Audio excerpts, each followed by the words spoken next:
Well, good morning. We're going to get started. It's past 10, and it's my pleasure to kick things off. Welcome back. My name is James Kniblik, Director of Development at College of the Canyons Foundation, and it's my pleasure to welcome you today. This is a Chancellor Circle virtual business briefing hosted by College of the Canyons Foundation, and we're also really proud to have the Valley Industry Association, VIA, as a partner in this event series as well, and I believe Kathy Norris and Hillary Broadwater are both on the call. So thank you again for your partnership and helping to spread the word for these events. On behalf of our Chancellor, Dr. Van Hook, the College of the Canyons Foundation, and the Chancellor Circle, it is my pleasure to welcome you back. The Chancellor Circle has offered this virtual event series now for, this is the 5th week, for members in the business community. And we've been focusing on pain points of business concerning and surrounding COVID-19. It is our hope that these meetings will bring us together, offer helpful information, and create authentic community for us to be connected together. As I mentioned, we're now in the 5th week, and we are hard at work at creating a regularly scheduled monthly briefing going forward into 2020. And so stay tuned as we may start to wind these down on a weekly basis in the coming weeks, but we definitely have some more scheduled in the coming weeks.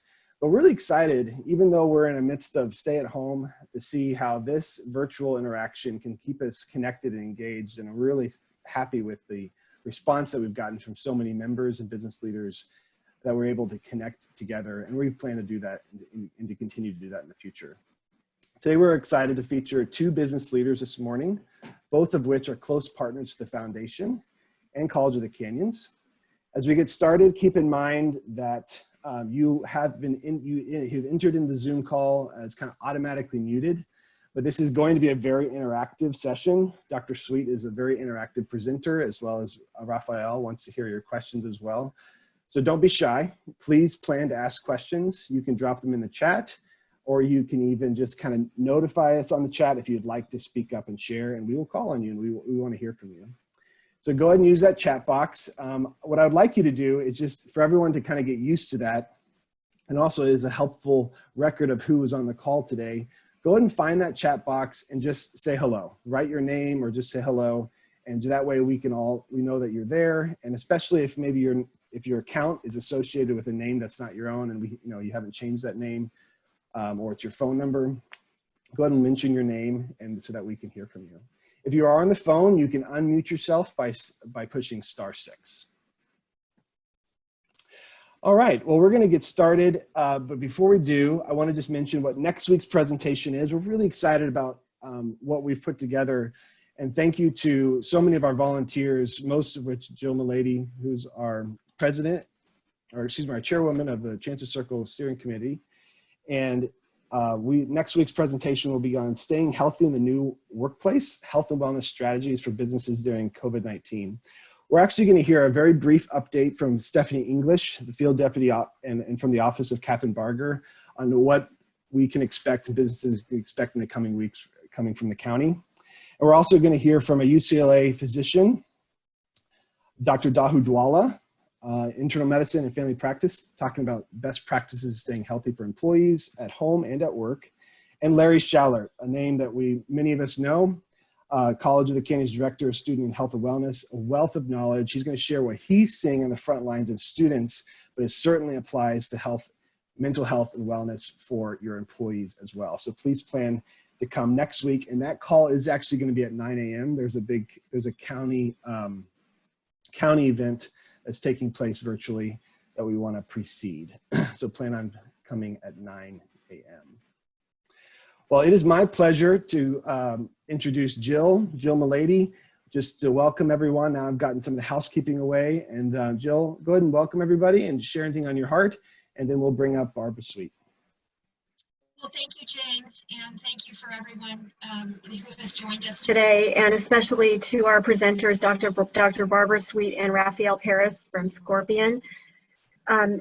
I think these briefings have been so incredible every week, and I'm so thankful for our partners, for the Valley Industry Association, Kathy Norris, who is on the call today, for partnering with us in marketing and helping to bring her members into our breakfast briefings every week. We have some incredible success stories that we will be sharing about what has been going on with people who have been attending our events and getting some great results, especially with like the PPP loan, the HR services that, Brian Kegley, the advice that Brian gave us a few weeks ago. I do want to have a huge thank you to Brian Kegley, who's on the phone with us today, who's our chair of the foundation, and his commitment and just his incredible advice to all of us during the COVID-19 times. So thank you everyone for being here today. I also wanted to let you know that Dr. Van Hook is going to join us today around 10:50. So it'll be very exciting to have her on our phone and just wrap things up and just give us an update from her. So enjoy this virtual meeting, and thank you again. And we look forward to seeing you again next week as well. Thanks. Go ahead, James. Thanks, Jill. Well, it's my pleasure to introduce Dr. Barbara Sweet. She is the President and CEO of Everyday HR and Learning Transfer Institute. Dr. Sweet has 20 years of business training experience working with all levels of employees in the design, development, and coaching and execution of strategies and HR initiatives. Dr. Sweet has served as a lead business advisor for the SBDC here at College of the Canyons, also the Goldman Sachs Small Business Programs, and in a variety of other HR roles as presenter. She's an author, and she's also a frequent instructor for the College of the Canyons Employee Training Institute.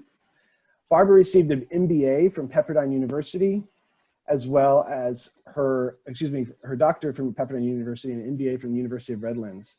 We're excited to welcome Dr. Sweet. She has a lot of great information planned, and get ready to get involved and to participate as well. So Dr. Sweet, we're grateful to have you this morning, and take it away. Oh, thank you so much for that warm welcome and introduction. I will go ahead and share my screen. That will be the PowerPoint slide. And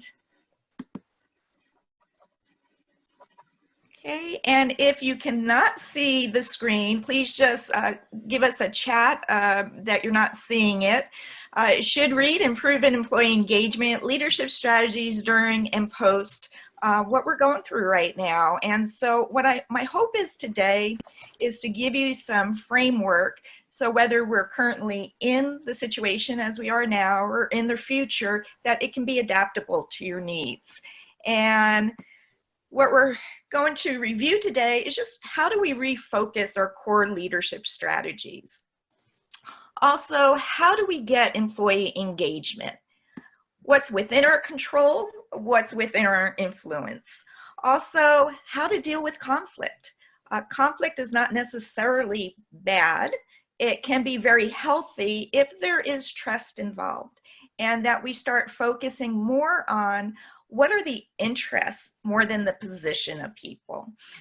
William Ury, author, great negotiator of Getting to Yes, Getting Past No, he talks about the difference between the position and interest. So we will do a little bit of a deeper dive on that. And then how do we create win-win agreements?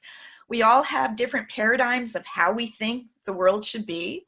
The world isn't as we think it is, it's as we are, it's through our lenses, our values, and our beliefs.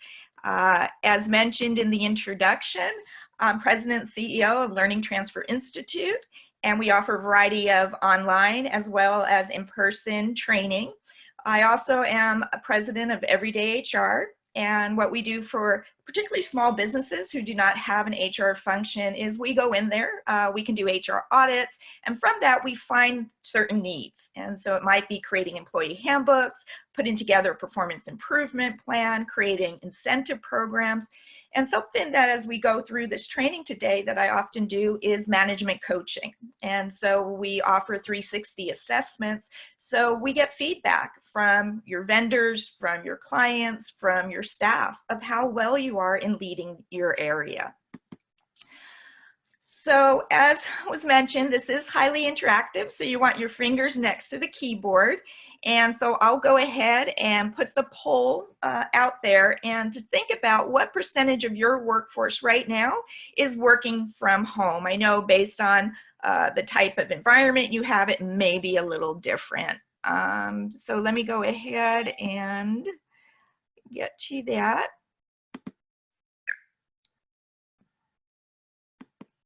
And let's see. And so here we go. We're going to launch it. So if you can, go ahead and put what closest percentage.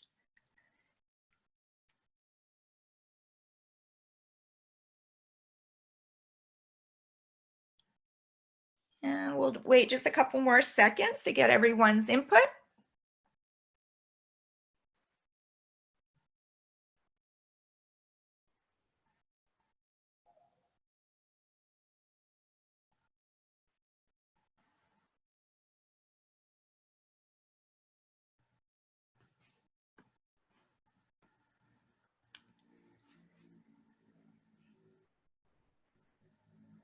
And just a couple more seconds, and then we'll launch or end the poll so you can see the results.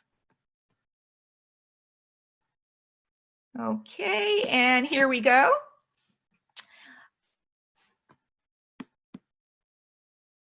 And you should be able to see the results. If not, just go ahead, a quick chat so we know that we need to do something differently. But as you can see, of the participants here, a high percentage are working from home. And then we have a larger percentage, about 20%. And as things change, I want to offer to you some mindsets of going through the process and how we can still be flexible in whether they are working from home or that we're transitioning back to a new normal. So I'll go ahead and stop sharing the poll, and I'll go ahead back to the PowerPoint screen.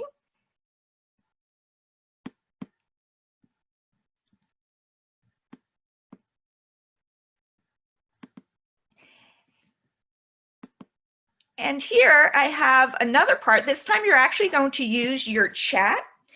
And we're going to talk about what do you think are the 2 top mistakes that interfere with leadership. So what I would like you to do is in your chat to go ahead, and you'll see these 3 individuals throughout the session, is that would be your prompt to go ahead and write down what you think are the 2 top mistakes that interfere with leadership. So go ahead and do that now. We'll take a moment to go through some of the chats.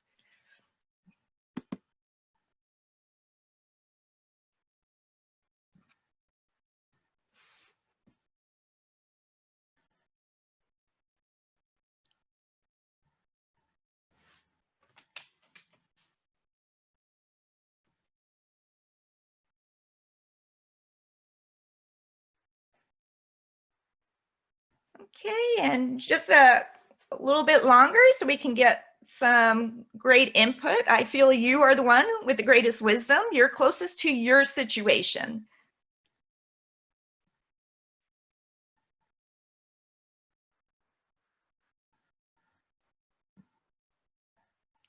Okay, great. And I'm going to go ahead now and talk a little bit about some of those answers here.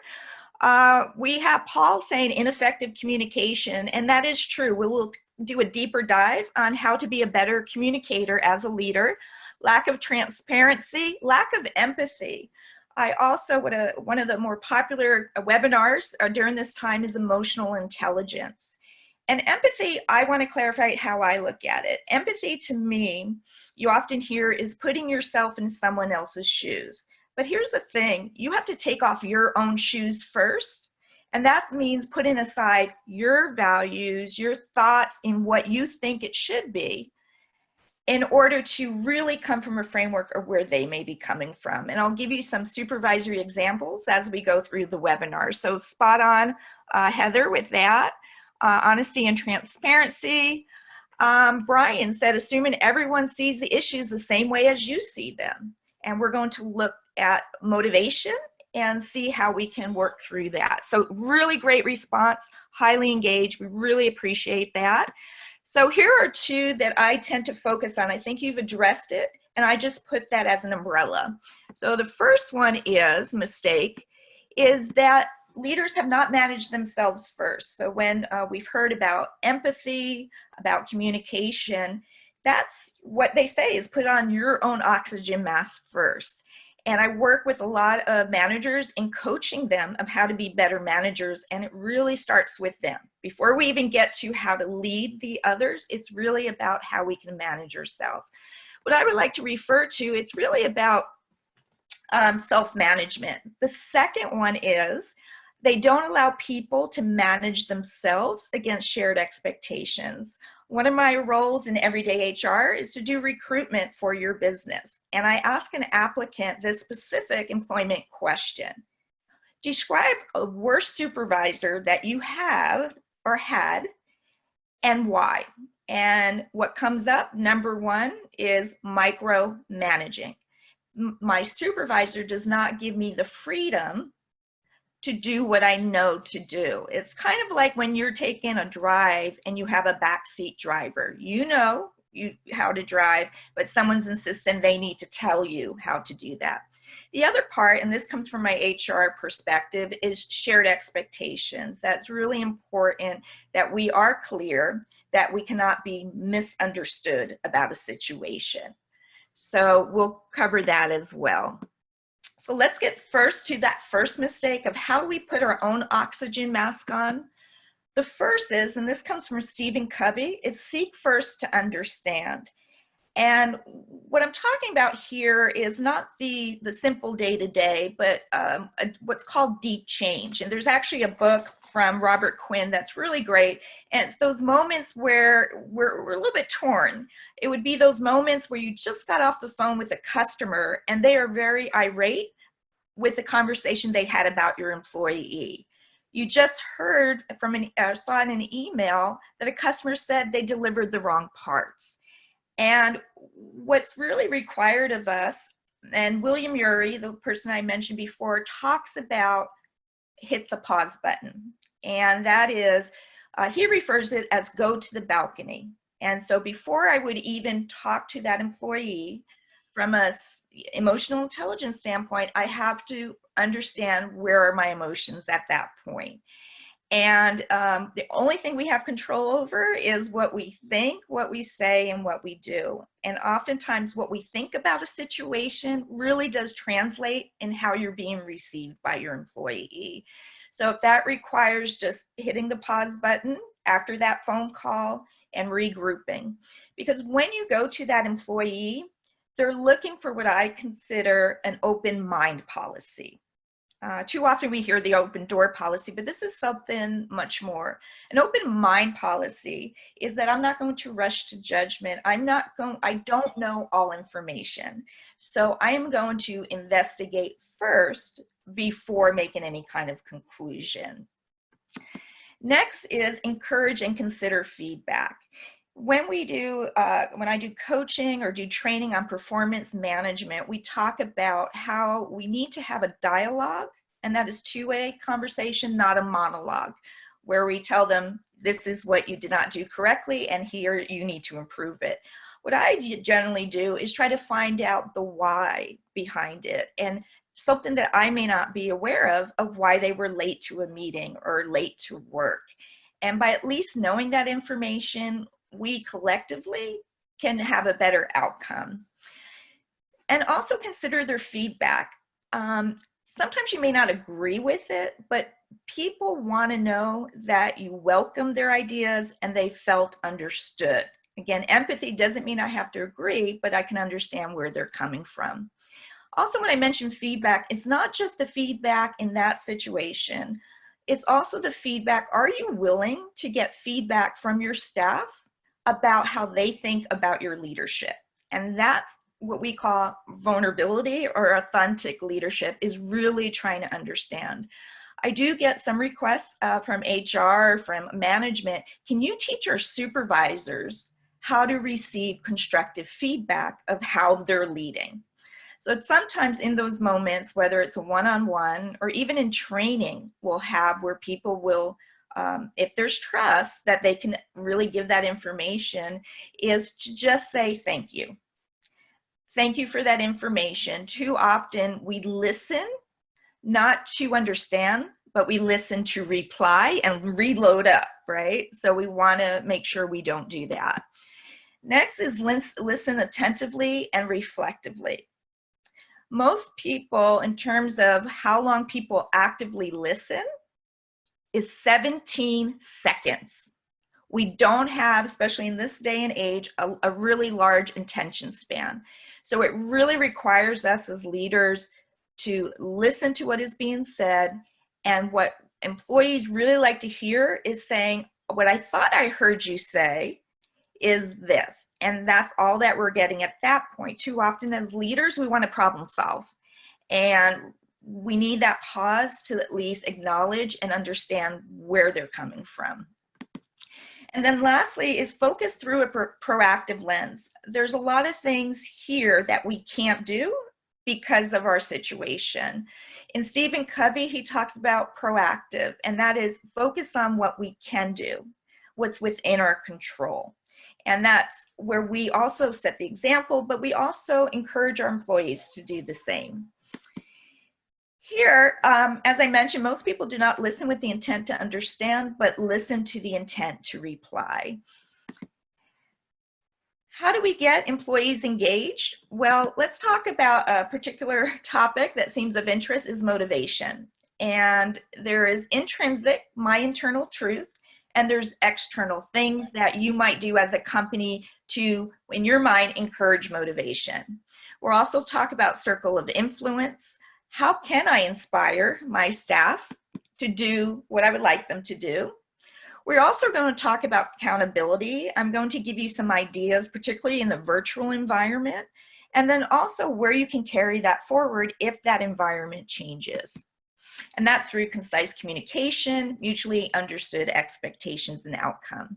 And then finally, in conflict, or I work a lot with negotiations, we talk and distinguish between position versus interest in order to have that win-win agreement. So here will be our next poll. So I need to minimize this screen is what I've learned. And let's go over to polls.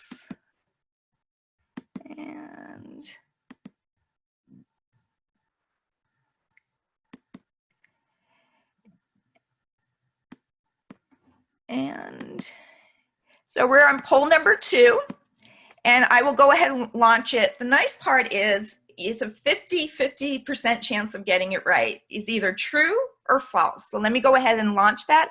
And please, just as you've done before, go ahead and provide your answers. And the question is, I can motivate others, true or false?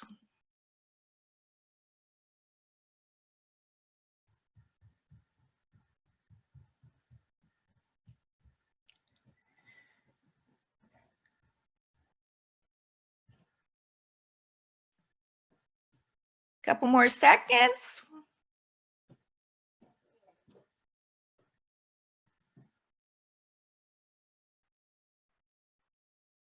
Okay, so let's go ahead. We'll end the poll. And we'll go ahead and share the results. And here, a large percent said 79%, I can motivate others. And we had some that weren't so sure, and they said, 5 of you said false. So let's go ahead, I'll stop sharing and get you to the new screen.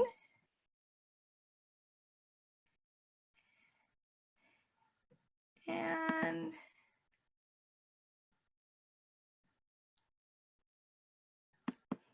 if anyone cannot see the PowerPoint, let me know. Anyone? We're all good. So here's the drum roll, and the answer is false. So the minority wins on this one. Motivation is an inside job. And I think there's a great quote that really explains what I mean by that. And that is, you can't force your will on people. I can't have a sharper stick or a sweeter carrot that is going to force someone to do something. Now you might differ in saying, but you don't understand, Barbara. I can tell them if they do it one more time, disciplinary actions might take place. So that's my sharp stick. And I have from many years of experience know that I'm called in because they don't do, even with the consequence of that sharper stick. Or I give them a nice carrot that if you do this, there would be an incentive for you. And yet you have those individuals that don't. So you can't force your will on people. I can't motivate others. However, if I do want them to act differently, I can inspire them for them to change themselves. And hopefully you can see the difference of the two. And that was a quote from Phil Jackson, the basketball coach. So here, how do we get motivation? Well, through all the different motivational studies, it comes to basically 3 areas, and this is what we would call intrinsic. It comes from within if we believe that motivation is an inside job. The first one is autonomy, and that's I get to put, you allow me as your employee to put my fingerprint on a customer interaction. I do it with my personality, my way of doing things. You might allow me during this virtual environment to give you some ideas, or maybe you'll let me have one of the forms that I created become something that we all use company-wide. It's I get that freedom, that space, not being micromanaged, right? Now, with that comes that as a leader, and we teach this in delegation, is I have to look at 2 things. I have to look at the competency of that person, their ability to do that, and then also their commitment. How motivated are they for that particular topic or area? Next is purpose. And really, do your individuals know how they are making other people's lives better? Sometimes they just feel like a number, and how we as leaders can really encourage that. And then finally is mastery. And that is, I've been doing training for 20 plus years. Same subject, leadership, team building, and yet every training I do is different than last week's training. I'm trying to always have a better version of myself, and that's what we're looking for when I do executive coaching, not for you to be someone else. We also do assessments of how well you're in, or your personality, your communication style, all that comes in. Marcus Buckingham has a lot of strength-based books that he's written, and he talks about focusing on people's strength and becoming a better version of that. And I wanted to show you about how easy it is to put autonomy, purpose, and mastery into a situation. Now you might say, but you don't understand, Barbara, I don't feel comfortable in doing that. I'm going to show you a video.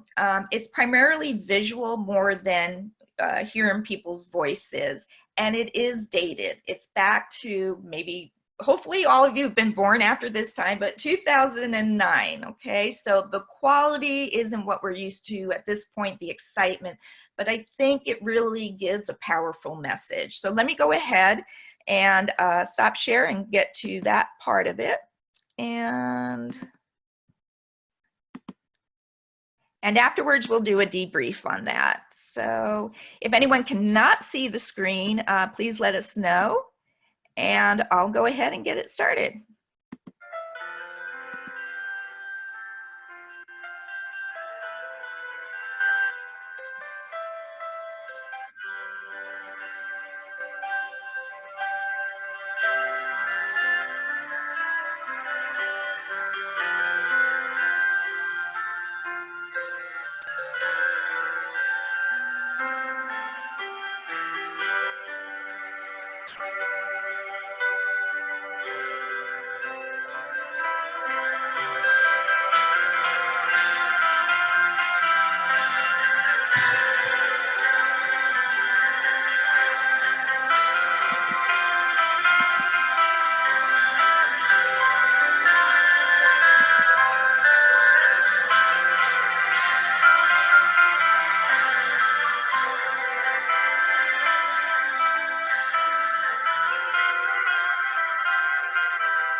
And so as you can everyone see the PowerPoint? Are we good? So as you can see, yes.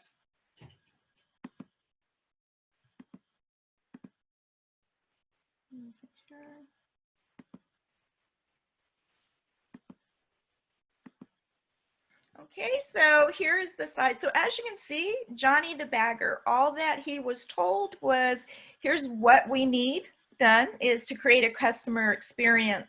And through his competency, what was within his wheel of ability, he was able to put his fingerprint. So I would challenge you as you go through this virtual environment, how can we have employees have that freedom to give their take on it, their fingerprint? Also here, polling question, and here there is no such thing as an unmotivated person. So let me go ahead and start the polling, and this would be either true or false. And this will be our last poll. And so you should see it now, and go ahead.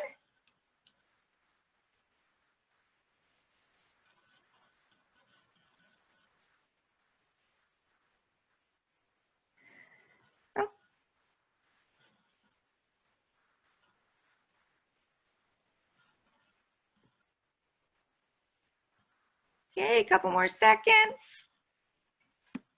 So we have here is that a majority said there is no such thing as an unmotivated person. And here the answer is, it is true. There is no such thing as an unmotivated person. If anyone cannot see the screen, just let me know. And here, everyone is motivated by something, and you just need to find out where their motivation is. We have a situation with performance, and Supervisory A needs to conduct a performance improvement plan, and she is motivated to do that. Now, I work with other supervisors, Supervisory B, and they avoid having those crucial conversations. Both are motivated, they just may be motivated by something differently. So if you can think about what we see as supervisors is just the surface. We see that iceberg, we just see the tip of it, their behavior. What we don't know underneath, and that requires us to be that diver, is what's going on with that employee as to avoiding it. And with motivation, sometimes it may be as simple as this person wants to avoid conflict. And in those situations, it's up to us as leaders to understand how can I provide the tools. In those situations, I offer to that person that's afraid of that conflict conversation is role playing. Would it help that you're the employee and I'm the supervisor and you could see how I would do it? Tools and resources, I would ask that individual, would it help if I give you a checklist, a script that you can refer to during the session? I also say, how can I support you while you're doing it? Would you like me to lead the meeting, start it, and then finish it? Would you like me just to be there as moral support? And then finally, if you've not heard of this technique, I use this quite a bit, it's called plus delta. And after that session, I would say, what went well? What do you think went well? And what could have been done even better? And then here, accountability as we go through this virtual environment, and because you're not able to always see what is being done, I've worked with many organizations, really important that we turn our job duties, what they need to do, into job standards, and that's how well they need to do a job. So you might have the duty is to answer a phone. That's the duty. Job standard is how well. Within the three rings, with a service greeting of company name, their name, and a service statement of how can I be of assistance. Measurement, what gets measured gets managed, and how, as the kids will say these days, show me the receipts. How will I know that they answered on the third rings? Having those matrix in place, particularly in the virtual environment. SMART goals, that tells what needs to be done. So I need to be specific, measurable, making sure that what we're putting together is within their circle of ability, and then time bound is a date, a month, and a year. And then here is just rules of engagement, is making sure that we come up. I sometimes work with teams on a meeting charter, and it's placard to the wall of, while we're in this room meeting, this is how we engage with one another. So I just want one last polling, and then we're ready to wrap it up. I'm sorry, it's not a polling, but it's a chat. Go ahead and tell me what is in your writing chat. How do you feel about cell phones? What is your position on cell phones during your meetings? So go ahead and let's hear from you of what your thoughts are. So go ahead and put it in the chat.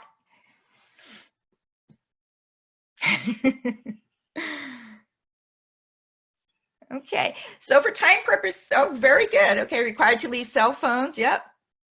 Okay, yeah. Many of you, I like what Barbara said, no bueno, nada. There is a trick if you're really wanting to go that route. I've done it just as a technique in class. It has where you take, now if you can imagine, flip chart paper, and you put cell phone stalls. And you have it numbered, and everyone puts their cell phone. Now this was, back when we had a thing, but they would have to leave their cell phones there.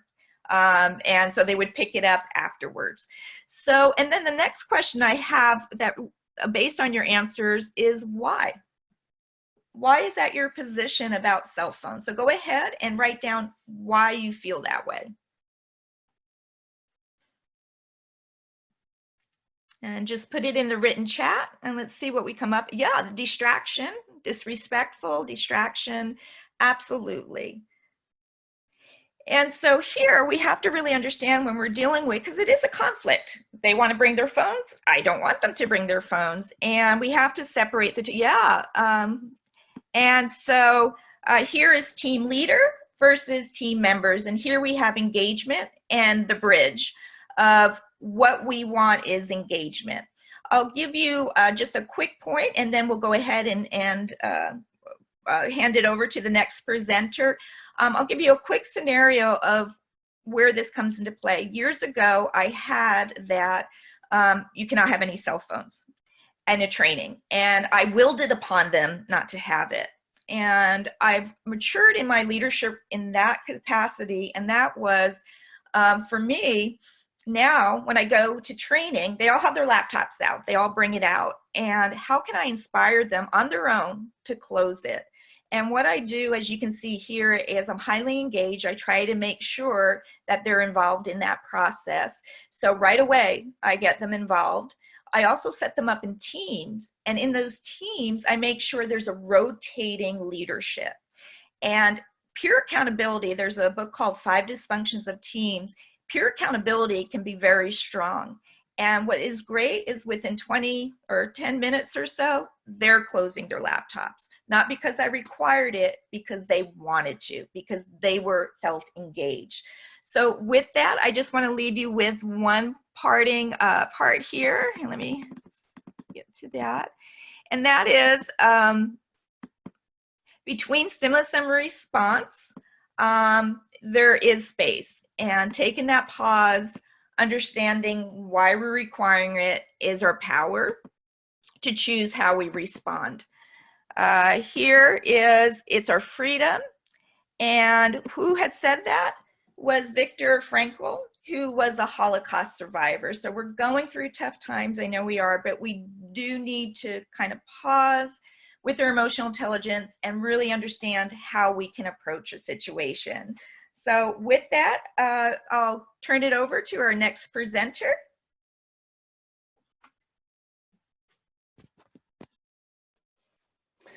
Thank you, Dr. Sweet. Thank you, Dr. Sweet. That was wonderful. And we are going to welcome Raphael Paris from Scorpion. And some of the things I took away from Dr. Sweet's presentation was really how the difference between motivation and inspiration. And I want to hear a little bit more about that in times of a Q&A if we can at the end. So go ahead and write in questions if you can in the chat. Raphael, I'm going to hand it over to you. Raphael is the Senior Vice President for People Operations at Scorpion. And he's going to share a few thoughts with us as we get started. But you know what? As Jill mentioned at the beginning of the call, Dr. Van Hook will be joining us. And I see that she just came on the call. And I see that she's, I think, logging in. So I think we're going to give her a minute to just welcome our group. Dr. Van Hook, can you hear us? James, she logged in, but she's not there yet. Okay. Well, we'll go back to her, but Raphael, welcome to the call, and thank you again for your willingness to share. Of course, Scorpion is a proud Chancellor Circle member, has the scholarships in their name for students at the College of the Canyons, and has supported a number of initiatives. So again, thank you, Raphael, for joining us. Thank you, James. Thank you for inviting me. I said this earlier before the call, but I apologize if you hear crying. I have a 6-month-old. It's not me. It's my little baby Brooks crying. We hope. I know we wanted to talk a little about engagement. Obviously, I know a lot of the businesses on this call, there's no one solution for all. We have a lot of different size businesses, different resources in different industries. And I agree a lot with what you said, Barbara. It's funny, we at Scorpion had been doing, with my recruiters, I've always said to have a motivated workforce, you have to hire motivated people. And along with that, you have to, what we call motivation alignment. We have to hire the people that are motivated for what they do. At Scorpion, we've been working on that for the last couple of years, which has really helped us during this time. And then a couple things that we've been doing is every team has a morning daily huddle, which we were doing in the office, and we transferred it to a Zoom, where we talk about a core value and the challenges a team are running into that day and what they're trying to accomplish.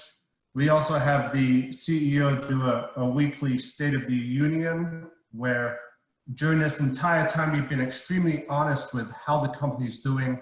We got hit hard in the beginning, the first couple of weeks. I was actually talking to Brian Kegley a lot during that time, but we had some definite challenges, and we were very transparent with all the employees with how our revenue was doing.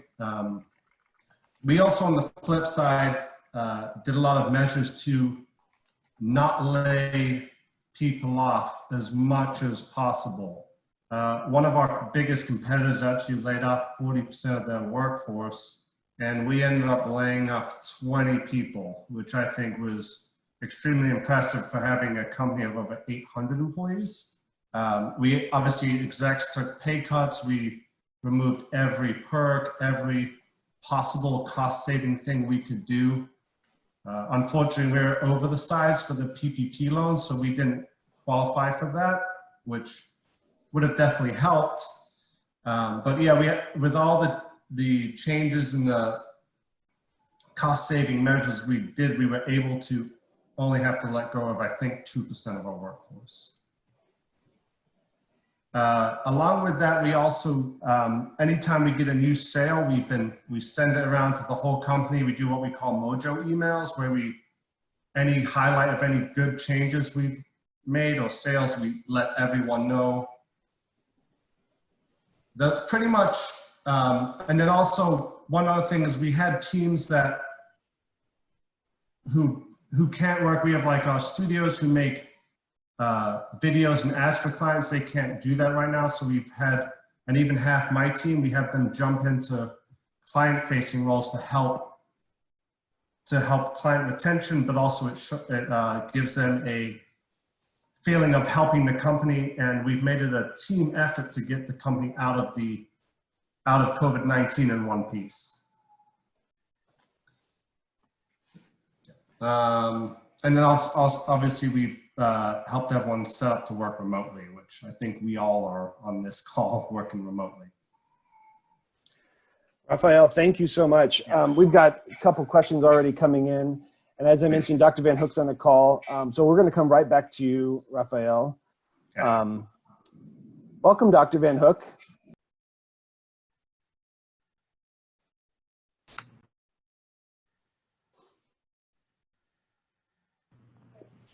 Can you hear me? Yes, we can. Okay, good morning. So it's wonderful to have you all with us today. I really appreciate it. I have immense respect for folks that are, as I know most businesses are, that are actively and aggressively allowing themselves to become vulnerable so they can figure out solutions so that they will end up better on the other side of this. We're doing the same thing at the college. And I just had a chance to do we have a leadership initiative, leadership education and action program, and we decided to go ahead with it even though we couldn't meet in person. And it's kind of fascinating what's coming out of this. I think that the 35 people that are participating in this from our college staff are interacting more. They're being more creative. They're more willing to take risks and allow themselves to be vulnerable as they share ideas and come up with solutions that will move our college forward. So I was just chatting with them about that and focusing in on how much innovation matters at College of the Canyons. We pride ourselves on being creative and flexible and innovative and getting to that next best thing, but doing it together. I was just listening to what you were saying about how everybody's contributing ideas that maybe before weren't very comfortable and now seem like really great solutions and coming up with even better improvements. I think that innovation is the key to unleashing the energy and giving people permission to contribute their very best to solutions. And I want to thank the Chancellor's Circle and thank you for supporting the Chancellor's Circle, those of you who are out there, as well as our guest presenters today. Chancellor's Circle is a really important thing at College of the Canyons. It's designed to fuel innovation. It's designed to support great ideas that faculty have for working with their students in a different way to enhance engagement and results.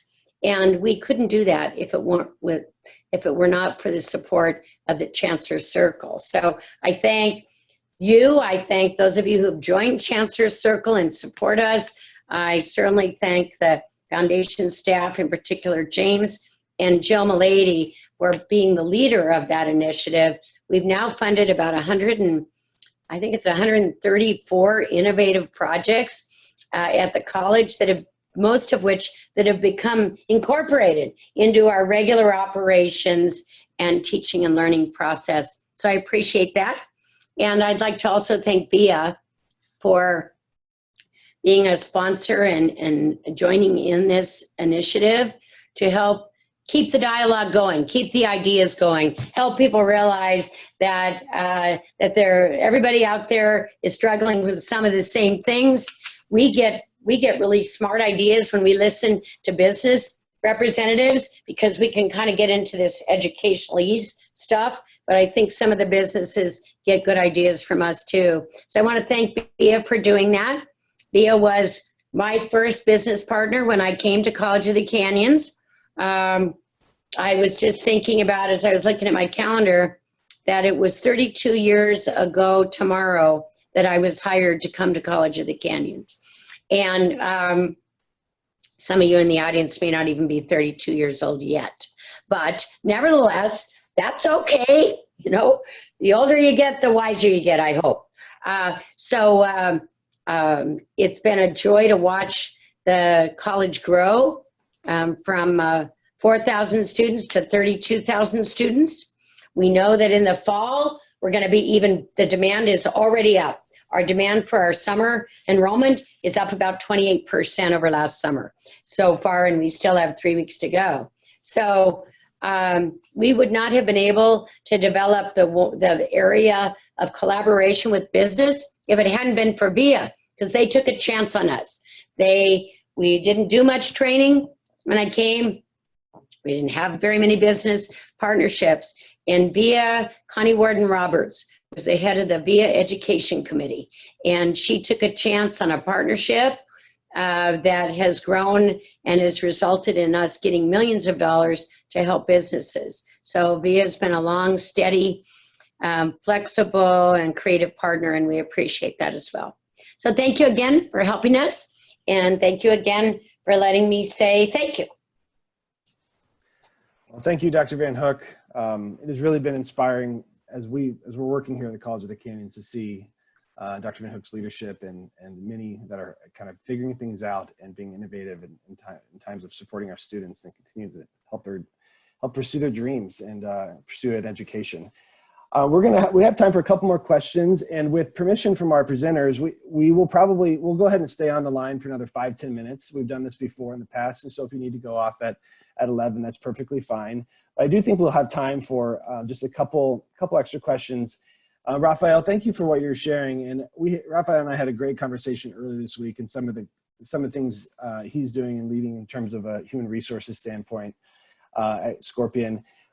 Raphael, can you tell us a little bit about how you and managers are dealing with conflict in kind of a remote setting, and also kind of to Dr. Sweet's point, how inspiring people is working in terms of having them work just as hard as they're remote. I know you had some really interesting insight on this, but how are you helping people to just work just as hard while they're remote instead of being in the office? So a great question. There's a couple things we had as a company over the last 6 months been training on a coaching culture where there is a constant feedback model to kind of set the expectation for managers and employees to be willing to accept feedback, but also be willing to give it as, a feedback loop. So if your leaders give me feedback, they also have to be willing to receive it. So we had been training on that company-wide before COVID-19 hit, which I think really helped. And then just a side thought, we're a very millennial-driven company. I would say 70% of our workforce is millennial. I'm not sure if everyone on this call has a similar setup, but most of my employees have never gone through something like this. Now, most of us haven't gone through a pandemic before, but we were around for the crash in 2001 and 2008. So we've last 10 years we've had the greatest economy ever, and a lot of my employees have been around during the time of the greatest economy ever, which kind of did set up the power went more to the employee than to the employer, if you're following. I do think with what occurred and then the steps we took to keep as many people employed, I have had about 4 personnel issues in the last 8 weeks, which to me is amazing. Generally, they've been task related, because when it comes to conflict, I usually will see a people-based conflict or a task-based conflict. They've been pretty easy to handle because of the training we did previously. It is more challenging sometimes when you're being a mediator or a moderator for a conversation. But with the previous training we did, employees will actually tell other employees what's going on, what's upsetting them. So the most conflict I've dealt with recently is more task-based. Thank you. Thank you. As we close, like I said, we'll stay on the call. I just wanted to say thank you really quick to Jill Milady, who's worked so hard in terms of putting these together, and our partnership with Kathy Norris and VIA. But really, I want to say thank you to also another small group of people who have helped put these together from a volunteer basis. Nico Cardenas is a Chancellor Circle member and alumni. He spoke a few weeks ago. Stacy Klein, who works at Logix Federal Credit Union. Claudia Dunn with UCLA Health, T. Meyer, Joe Clacco. These are individuals that are either on our board or volunteers and Chancellor Circle members that have worked really hard. We want to just say thank you again for coming back each week. And again, next week's presentation will begin at 9 a.m. and a very, very interesting topic. Barbara, I wanted to pass it to you before we kind of close out. Is there anything else that you'd like to add, and maybe even speak to, I know some of these questions have coming in, and Raphael spoke to this also, but this kind of the difference between motivation and inspiring. Can you give us a quick example of kind of what that looks like in terms of working with either remote employees or employees kind of going back into the workplace? Yeah, so motivation is where what I would call the sweet spot. And that is where their ability that they feel competent in that area, and also it energizes them. I think we all know of certain tasks that we may do in our job that we just feel physically drained from it. And so it's not that we can always have all parts of their job like that. And I appreciate with the other presenter is alignment. And how can we have alignment so I can offer more best days for my employees? Find out what motivates them. For some, a schedule that they may be more accommodating in the schedule. It really goes back to the interest. What is their interest? And that is engagement. So if modifying their schedule while still keeping with their standards and expectations of customers, that might be the alignment they need to feel more energized and motivated to work and be productive. Thank you. Well, thank you to Carly for posting the contact information for our presenters, Raphael and Dr. Sweet as well. We're going to go ahead and post a link here shortly in the chat as far as next week's presentation. You can find it on the same site as well, and we'll also be emailing you. So thank you again. Thank you to our presenters, and have a great week, everyone, and be safe.